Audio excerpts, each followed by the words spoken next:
Bonjour à tous et bienvenue pour ce premier épisode de la série Daredevil par Brian Michael Bendis. On commence avec le premier de luxe, Underboss, qui a été réédité il y a maintenant un an ou deux, quelque chose comme ça. La série était plus disponible depuis un très long moment et Panini a eu la brillante idée de nous reproposer le run de Bendis sur Daredevil, un des runs les plus connus, les plus acclamés. Et je comprends pourquoi. Je comprends pourquoi. J'ai vraiment adoré ce premier tome. Un run qui démarre de la plus belle des manières. Pour vous expliquer, grosso modo, on va avoir droit à une guerre des gangs. Encore, j'ai envie de dire, mais voilà.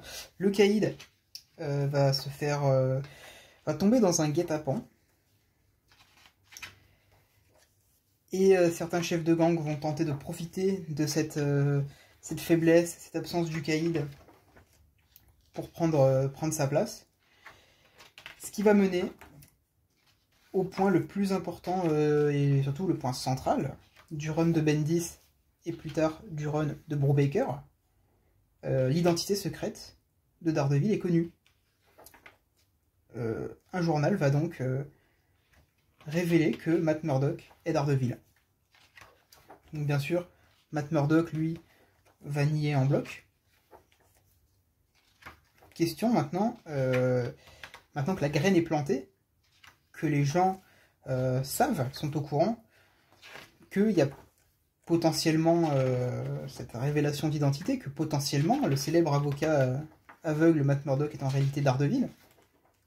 Comment ils vont réagir? Désolé, petite coupure. Donc, qu'est-ce que j'étais en train de dire? La tête donc les gens commencent à se rendre compte que Matt Murdock est peut-être cet avocat aveugle est peut-être Daredevil, et de là va s'enclencher donc une procédure judiciaire entre Matt Murdock et le journal qui a révélé son identité. Voilà pour le scénario.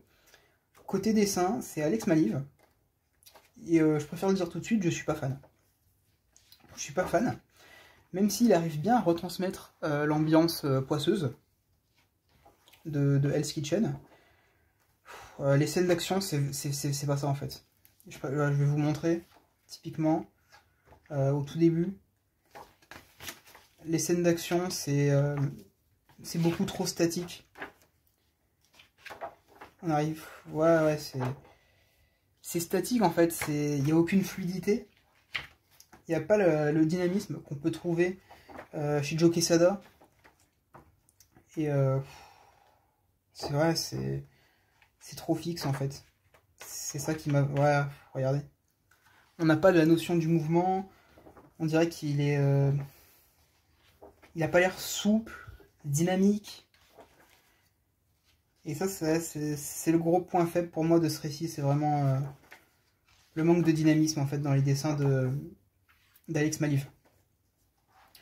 À côté de ça, pour moi, c'est un excellent début de run, absolument parfait. Ce qui m'a manqué peut-être un petit peu, c'est la notion, l'aspect religieux de Daredevil, qui est inhérent en fait au personnage, qui est absente en fait, complètement laissé de côté par Bendis et par Brubaker du coup après qui prendra la relève. Il laisse complètement de côté l'aspect religieux, voilà, pour s'en tenir purement et simplement à du combat entre gangs, de la manipulation. Allez, voilà. En plus, voilà, Spider-Man qui est censé être le personnage par excellence, dynamique et souple, bah, quand c'est Alex Maliv, il a l'air figé quoi, j'ai l'impression de jouer avec des poupées Barbie. Waouh. Voilà, c'est cette Black Widow magnifique qui aura un rôle un peu plus important dans la suite du run. Donc bah, un run qui démarre plutôt très bien. Le personnage d'Electra qui revient. Un run qui donne vraiment envie, qui pose des bases extrêmement solides, qui n'a pas vraiment de gros défauts dans son scénario, je dirais. Contrairement voilà, à Dan Slott sur Spider-Man qui démarre mollo lastico. Là, ça démarre vraiment en trombe. Et c'est de bon augure pour la suite. Maintenant, est-ce que la suite sera à la hauteur de ce que ce premier tome nous vend? Bon, on verra ça ensemble lors de la prochaine vidéo. Voilà. Donc, un très bon début de run pour Bendis sur le personnage de Daredevil. Moi, j'espère que cette vidéo vous aura plu. Et puis, on se dit à très bientôt pour l'épisode 2. Allez, ciao!